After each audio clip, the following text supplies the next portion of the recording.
لکھتا ہے، اے ایمان والو انہیں اپنا دوست نہ بناؤ، اس لیے کہ یہودی اور عیسائی آپس میں ایک دوسرے کے دوست ہیں۔ اتنا بھی کافی تھا، لیکن اللہ تبارک و تعالی نے معیار ہی بدل دیا اور اتنا بڑا حکم ارشاد فرمایا۔ اس آیہ مقدسہ نے ہر چیز کو اپنے دامن میں سمیٹ کے رکھ دیا۔ یہودی اور عیسائی کو اپنا دوست نہ بناؤ، اس لیے کہ وہ آپس میں ایک دوسرے کے دوست ہیں۔ تو بات اتنی بھی کافی تھی، لیکن فرمایا اللہ تعالیٰ نے وَمَن يَتَوَلَّهُم مِّنكُمْ، جو تم میں سے انہیں اپنا دوست بنائے گا۔ تمہیں منع کر دیا ہے، ہم نے روک دیا ہے کہ دوست بنانا، اور اگر وَمَن يَتَوَلَّهُم مِّنكُمْ، جو تم میں سے، وَمَن يَتَوَلَّهُم مِّنكُمْ، جو بھی تم میں سے انہیں اپنا دوست بنائے گا فَإِنَّهُ مِنْهُمْ، تو وہ انہی میں سے ہے۔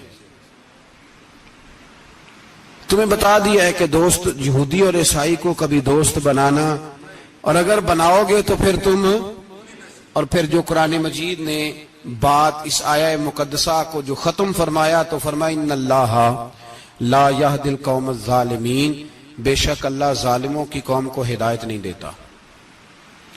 ظلم کرنے والوں کے نصیب میں ہدایت نہیں ہوتی، وہ ظلم کرتے رہتے ہیں اور انہیں سمجھایا جائے تو مانتے بھی نہیں، اس لیے کہ ہدایت ان کا نصیب نہیں ہوتی۔ میرے بھائی، دنیا میں بد نصیب ہے وہ شخص جو غلطی کرتا ہے اور پھر مانتا بھی نہیں،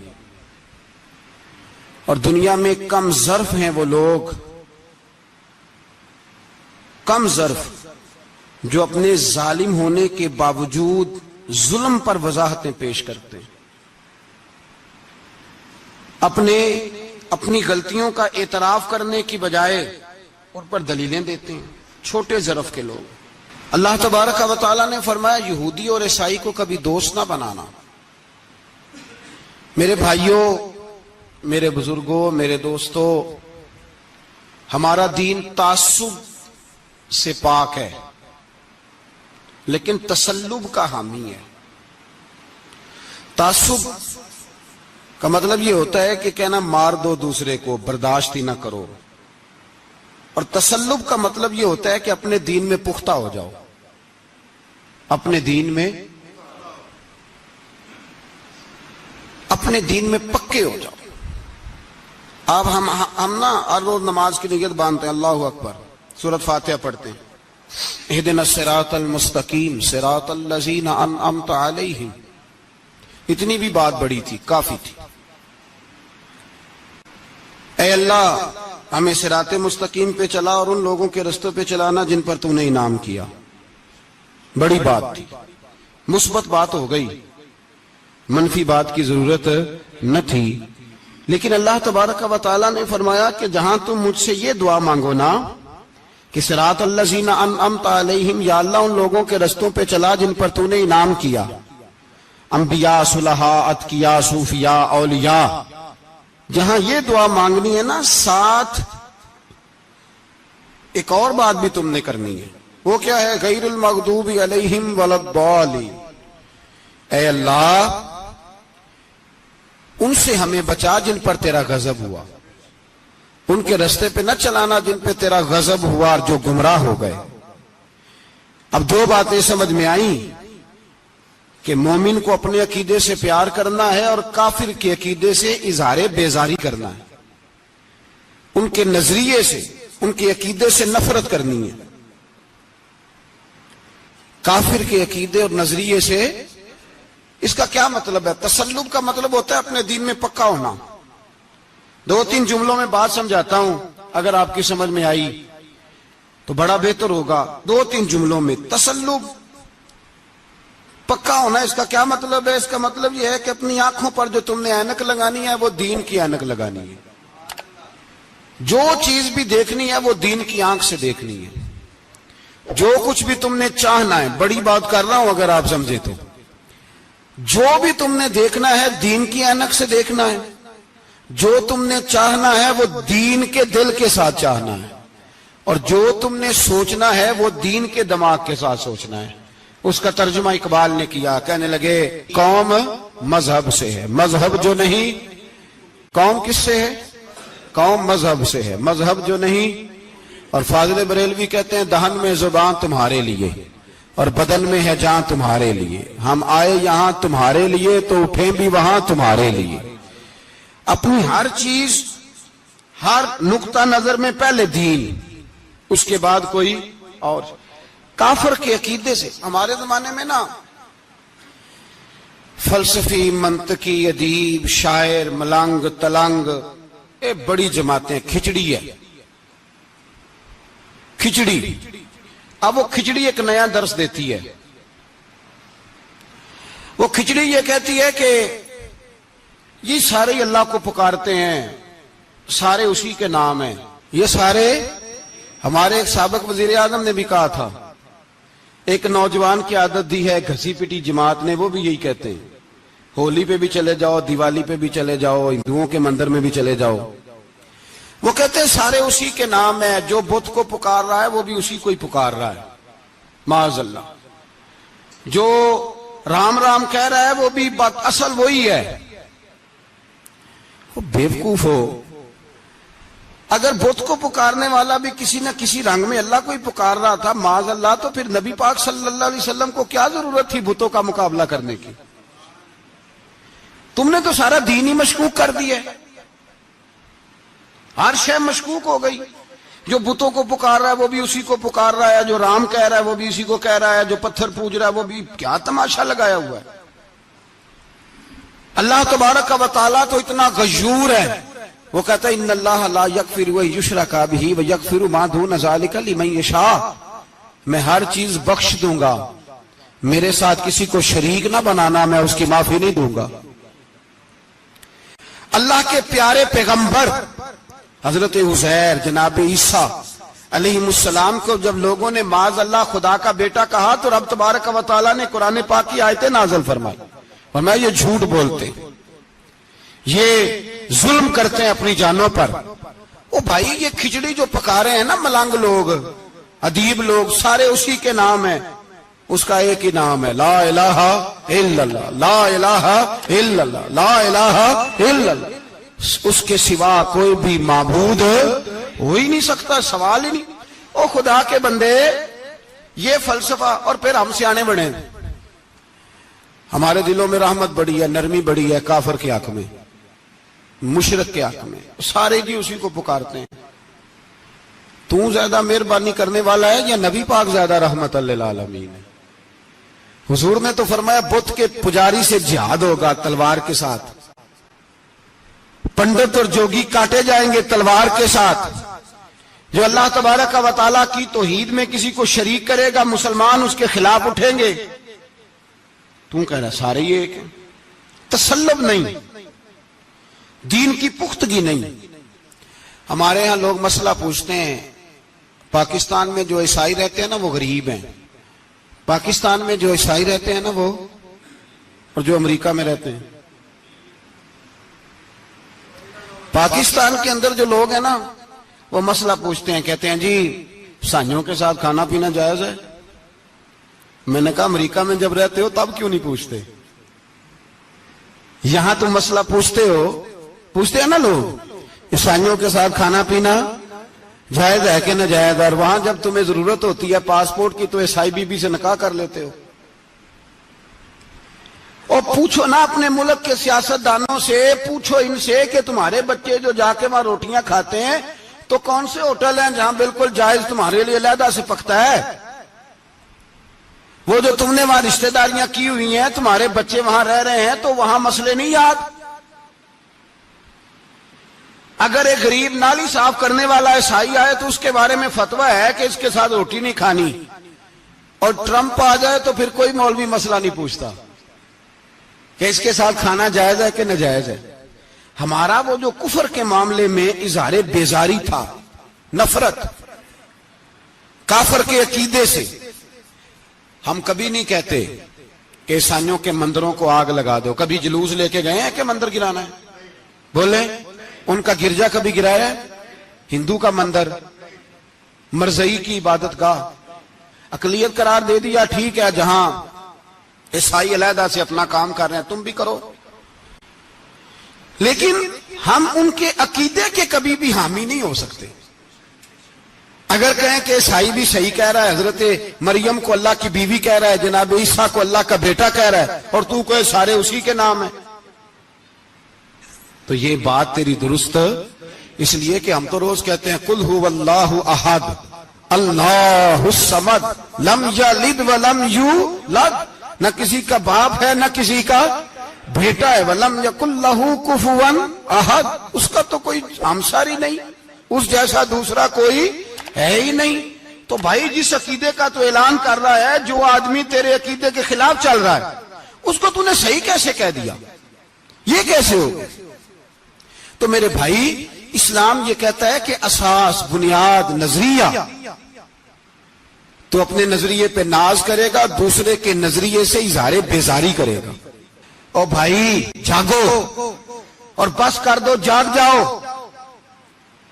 اساس، بنیاد، نظریہ اصل ہے، اور اصل پر سمجھوتا ہو سکتا؟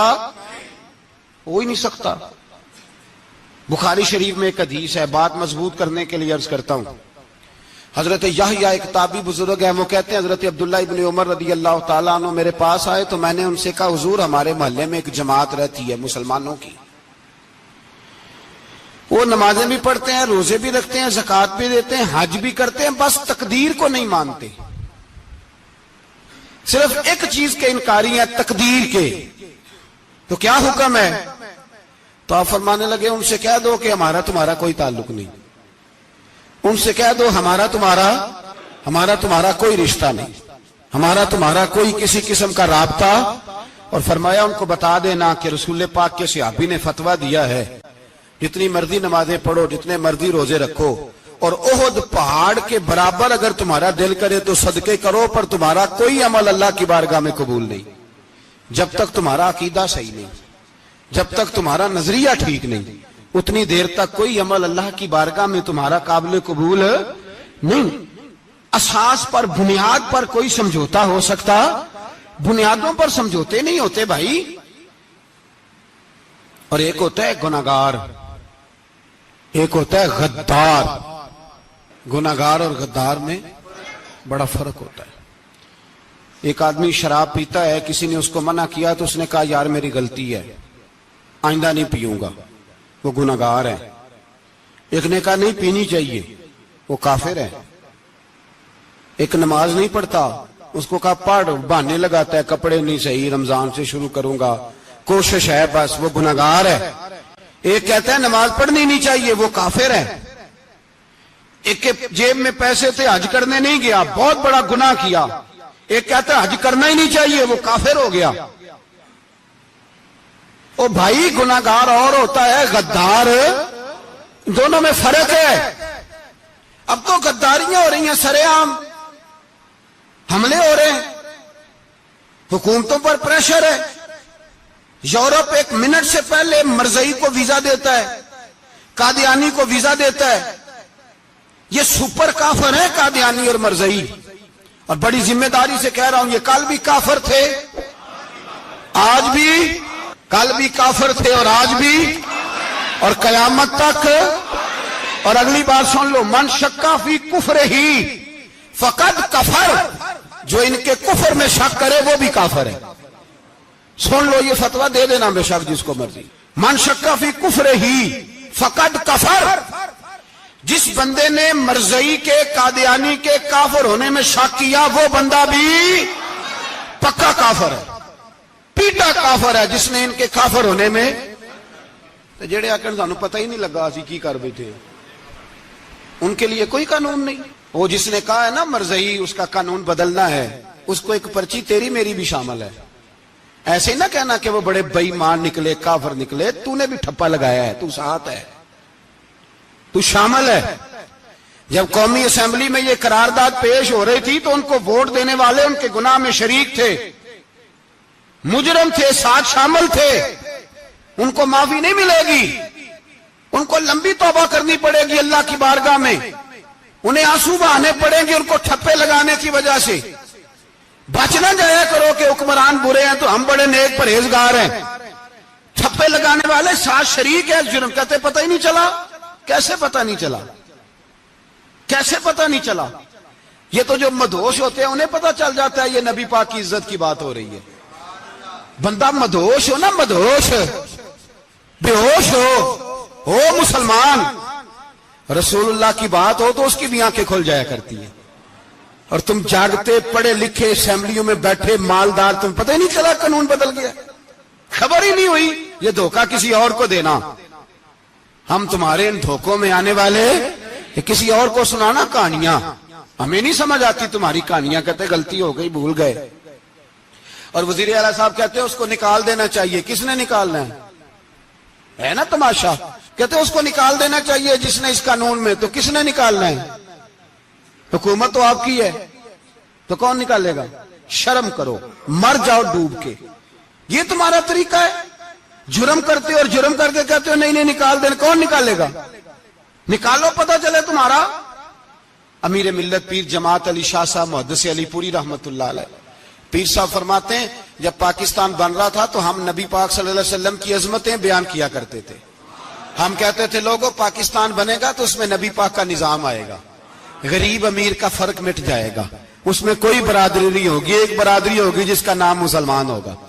اس میں چھوٹا بڑا امیر غریب ایک ہی صف میں کھڑے ہو گئے، محمود و ایاز، نہ کوئی بندہ رہا نہ کوئی بندہ نواز. یہ پاکستان ہوگا. اور کہتے ہیں ہندو پنڈت تقریریں کرتے تھے وہاں نبی پاک کا نظام نافذ ہوگا، معاذ اللہ ہاتھ کٹیں گے، گردنیں کٹیں گی، بڑا وہ معاذ اللہ مخالفت کرتے تھے. وہ کیا پتا تھا کہ بعد میں یہاں بھی سارے وہی تماشے ہوں گے جو وہ کہہ رہے ہیں. تو پیر صاحب کہتے ہیں کہ جگہ ہندوؤں کا جلسہ تھا، ہندوؤں کا پنڈت تقریر کر رہا تھا، وہاں سارے ہندو بیٹھے تھے. تو اس پنڈت نے نا تقریر کرتے کرتے نبی پاک کی شان میں کوئی بے ادبی کر دی معاذ اللہ. چونکہ سارے ہندو تھے، کوئی مسلمان نہیں تھا. ایک ملنگ بیٹھا تھا دور، اس نے دوری ڈنڈا پکڑا ہوا تھا اور کوئی اپنی موج کا کام کر رہا تھا. آپ کو پتا ہے ان کے پاس جو ڈنڈا ہوتا ہے بڑا رنگین ہوتا ہے، کوئی اسپیشل بنایا ہوتا ہے انہوں نے. تو بیٹھا تھا ملنگ. میں نے کہا بے ہوش بھی ہو نا، جو بے ہوش ہو مسلمان، رسول اللہ کا نام آئے تو اس کی بھی آنکھیں کھول جایا کرتی ہے. تیری بند کی باندھی رہ گئی ہے، کیسے ہو گیا؟ ہاتھ میں ڈنڈا تھا اور وہ اپنے کام لگا ہوا تھا. جب اس کے کانوں میں سپیکر کی آواز آئی نا کہ نبی پاک کے بارے میں بات کی ہے، تو ڈنڈا اٹھایا، پیچھے سے اسٹیج پہ چڑھ گیا. اور ہندوؤں نے سمجھا ملنگ آدمی ہے، اس نے کیا کرنا ہے. آیا پنڈت کے پاس اور وہ کہتا ہے میں نے 3 ڈنڈے اتنی زور سے مارے کہ چوتھے کی ضرورت ہی نہ پڑی. اتنی زور سے 3 ڈنڈے سر پہ مارے کہ چوتھے کی ضرورت ہے اس کی پھر آواز ہی نکلی. مر گیا وہ. مجھے پکڑا جیل میں پھینک دیا. امیر ملت پیر جماعت علی شاہ صاحب کہتے ہیں میں امرتسر کی جیل میں ملنے گیا اور میں نے اس کے سامنے کھڑے ہو کے کہا، میں نے کہا بیلیا، نہ تو نماز پڑھے، نہ تو روزہ رکھے، نہ تو مسجد آئے، نہ تو کوئی اور کام کرے، اور اتنا بڑا تو نے کام کیا، گستاخ مار دیا.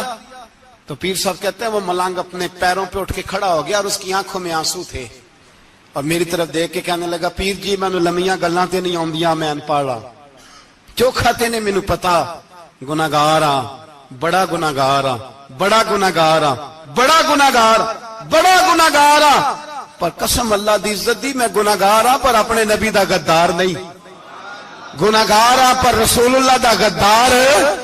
کوئی بات نہیں، اگر کوتاہیاں کرتا ہوں تو اب یہ تو نہیں نہ ہو سکتا کہ اونچی اور سچی سرکار کی کو میرے سامنے بے ادبی کر کے چلا جائے. یہ تینوں پتہ ہی نہیں لگا، تو کہتا خبر ہی نہیں ہوئی، کب ہو گیا پتہ ہی نہیں تھا.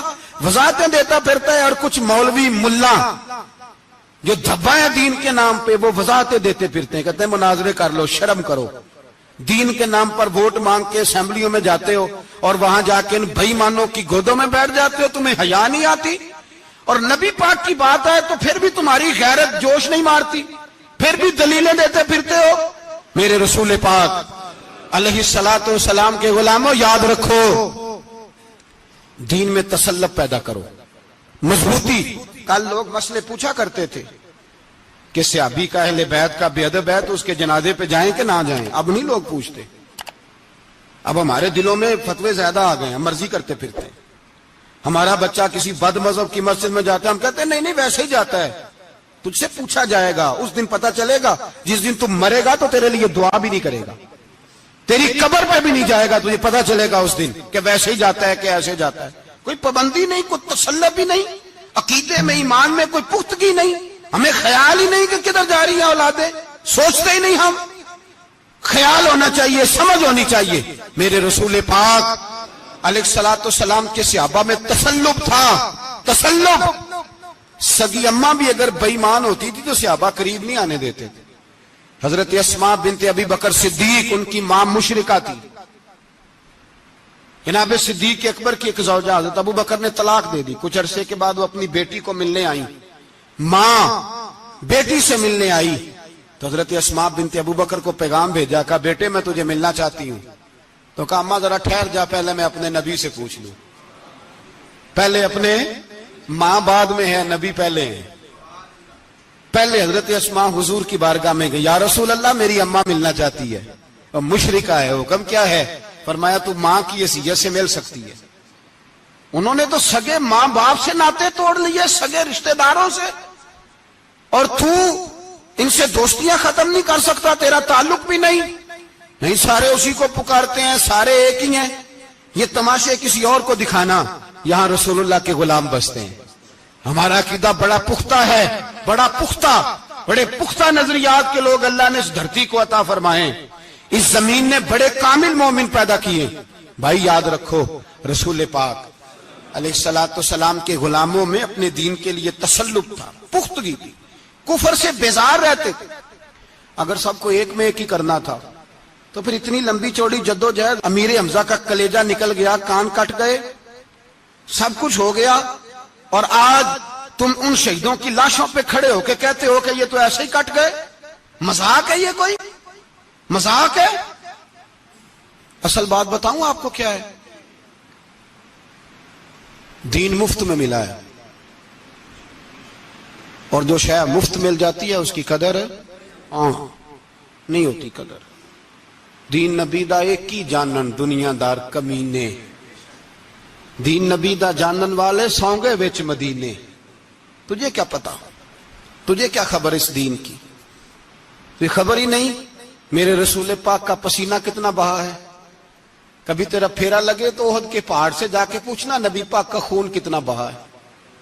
کبھی ٹائم ملے نا, ملک شام جا اور حضرت بلال کی قبر پہ کھڑے ہو کے پوچھ دین کتنا قیمتی ہے.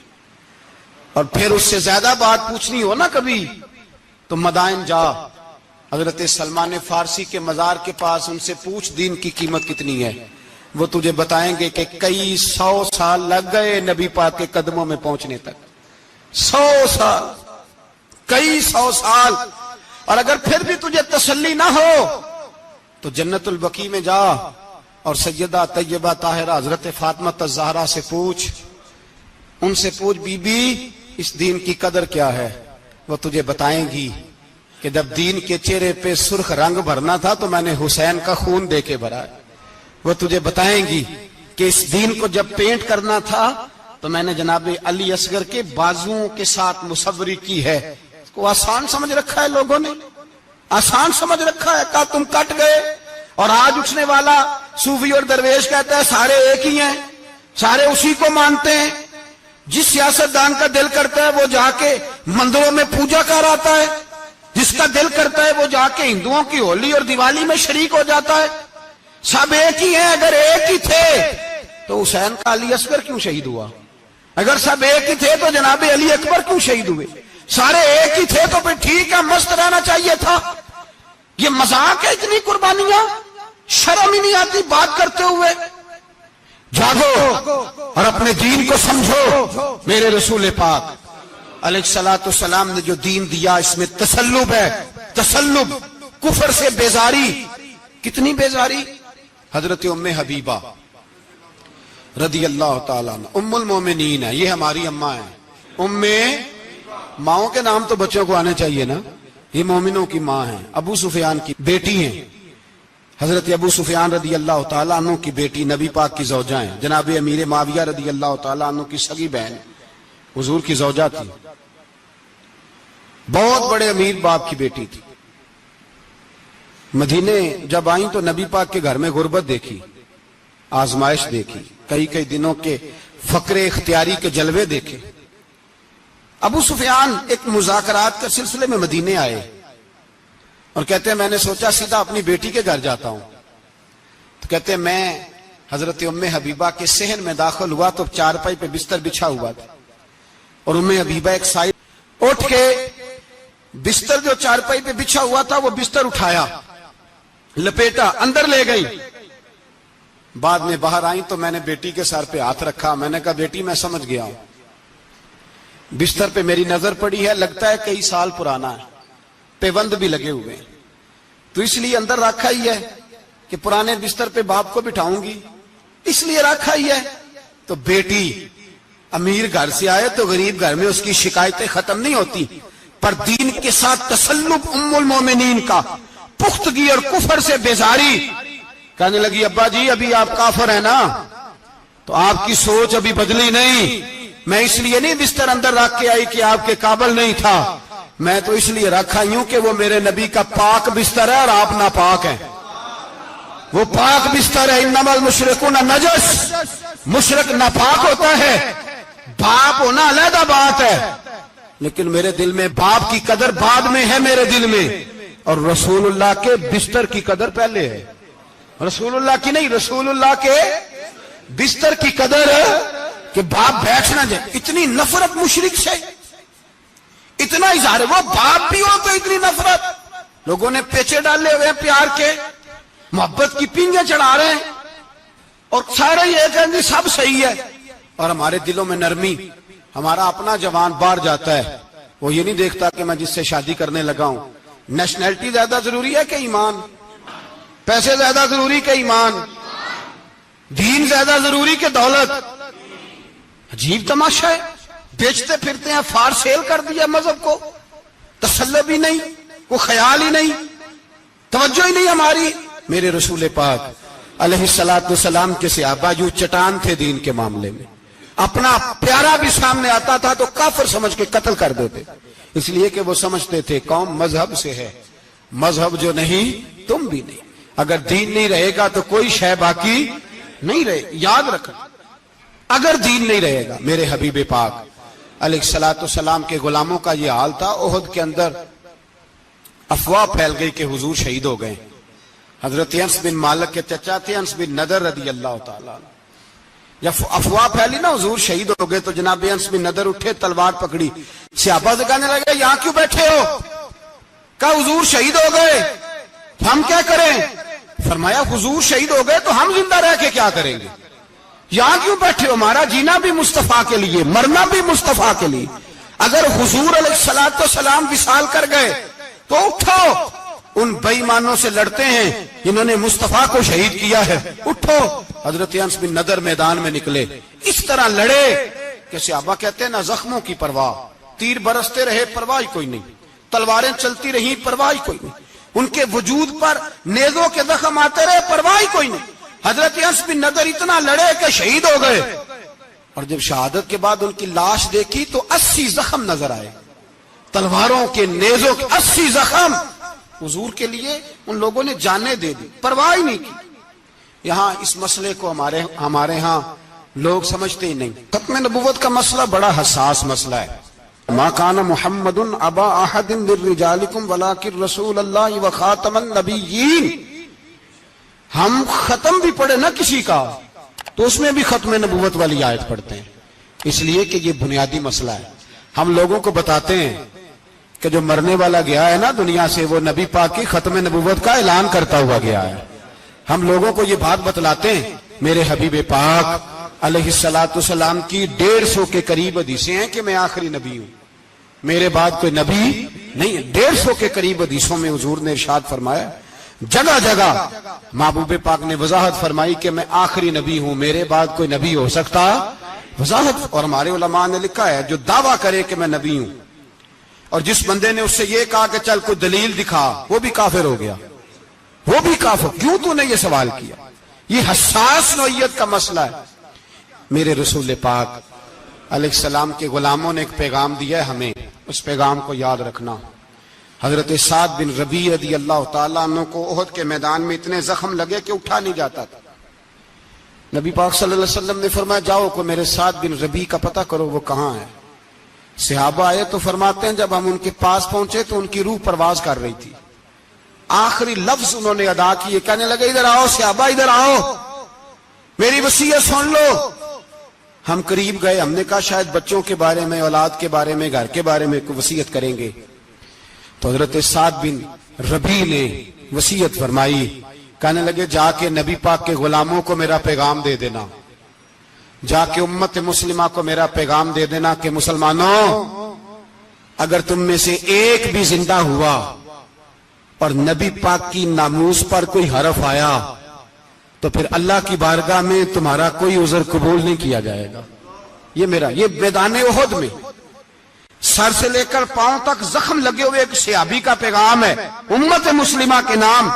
حضرت سعد بن ربیع رضی اللہ تعالیٰ عنہ فرمانے لگے میں مرتے وقت مسلمانوں کو پیغام دے کے جا رہا ہوں کہ اگر حضور کی عزت پر, ناموس پر, نبی پاک صلی اللہ علیہ وسلم کی ذات پر ذرا سا بھی حرف آیا اور مسلمان زندہ ہوئے, اور پھر اگر وہ سمجھیں کہ ہمیں اللہ کی بارگاہ سے معافی مل جائے گی, تو یاد رکھنا رب ہر بات معاف کرے گا, اس بات میں تمہیں اللہ معافی, اس میں تمہیں یہ پیغام دیا سعد بن ربیع نے, اور امت کو سمجھایا کہ ہر بات میں کمپرومائز کر لینا, رسول اللہ کی ذات کے بارے میں کمپرومائز نہ کرنا. جب سے مرزائیوں کو ان سپر کافروں کو اقلیت قرار دیا گیا ہے, اس کے بعد کسی مرزائی کی عبادت گاہ جلائی ہے مسلمانوں نے؟ بولے کبھی کسی مرزائی کے ساتھ مسلمانوں نے کوئی ظلم کیا ہے بعد میں؟ ٹھیک ہے اپنی عبادت کر رہے ہیں جس طرح بھی کر رہے ہیں, باقی اقلیتیں بھی رہیں. کبھی دوبارہ علماء نے یہ تحریک چلائی ہے کہ انہیں پاکستان سے نکالو, یہ کیوں بستے ہیں یہاں؟ اقلیت ہے تو رہنے دو. جو بے ایمان ہے, کافر ہے, اسے گھسیٹ کے دین میں کیوں لاتے ہو جب وہ آنا نہیں چاہ رہا؟ انہوں نے اس کانے بے ایمان کو نبی مانا ہوا ہے, وہ اس کو پیغمبر مانتے ہیں, کبھی ذلی نبی مانتے ہیں, کبھی بروزی نبی مانتے ہیں, پوری دنیا میں نیٹ ورک بنایا ہوا ہے, ہر جگہ ڈنڈورا پیٹتے پھرتے ہیں.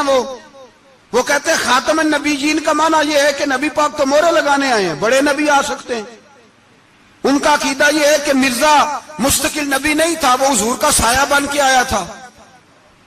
وہ معاذ اللہ جس نبی کا اللہ پاک نے ظاہری حیات میں سایہ نہیں بنایا, یہ کانا سایہ بنے گا نبی پاک کا؟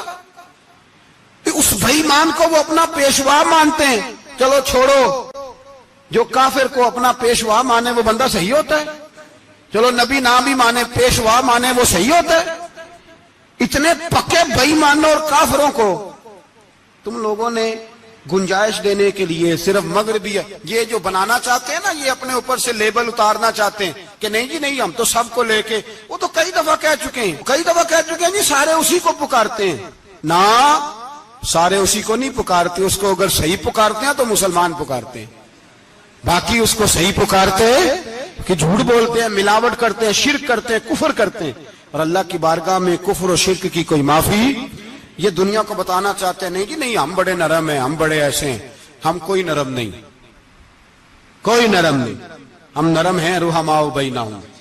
لیکن اگر عقیدوں کو چھیڑو گے, رسول اللہ کی عزت اور ناموس اور ختم نبوت کو چھیڑو گے, تو اقبال کہتے ہیں ہم بڑے نرم ہیں, اتنے نرم ہیں جیسے ریشم ہوتا ہے, ہو ہلکا ہے یاراں تو بریشم کی طرح نرم, اور رزم حق کو باطل ہو تو فولاد ہے مومن.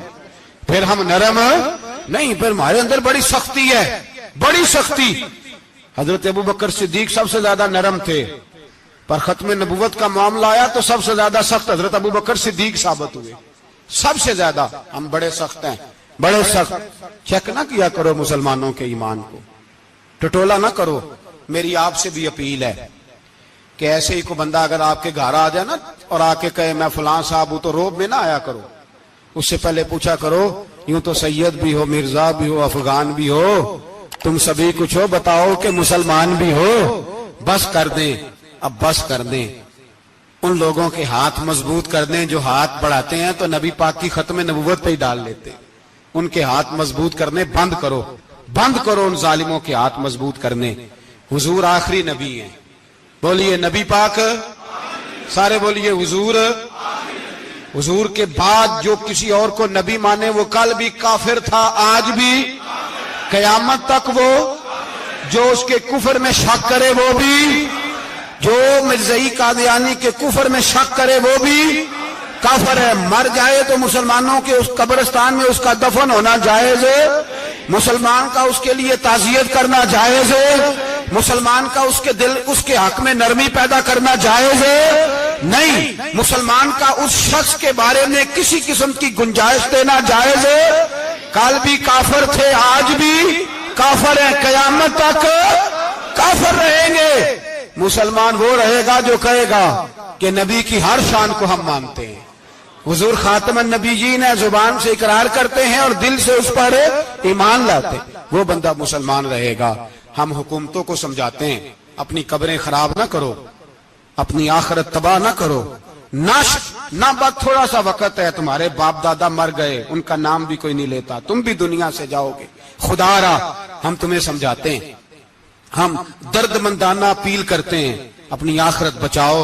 یہ اسمبلیاں چند روزہ، یہ حکومتیں چند روزہ، ادھر جا کے دیکھ لو شدرے میں وقت کا بادشاہ لیٹا ہے، لیکن کوئی نہیں جاتا۔ بادشاہ تھا، اٹھتا تھا تو دنیا اٹھتی تھی، بیٹھتا تھا تو دنیا بیٹھ جاتی تھی۔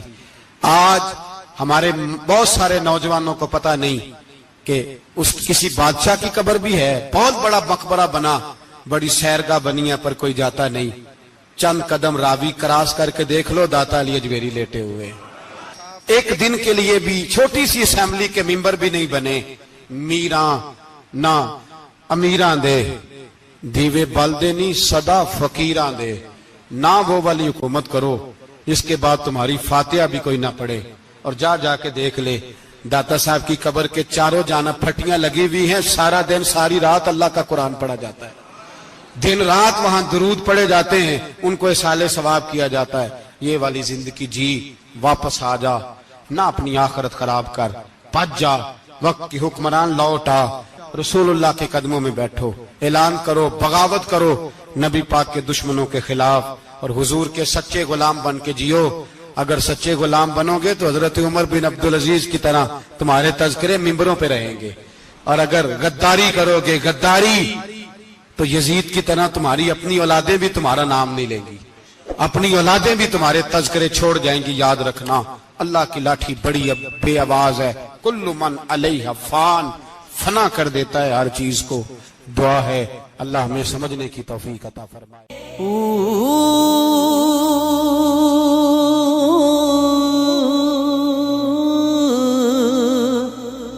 اللہ اللہ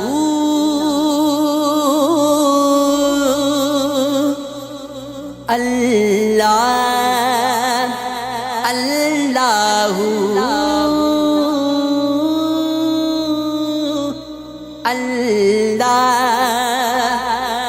اللہ اللہ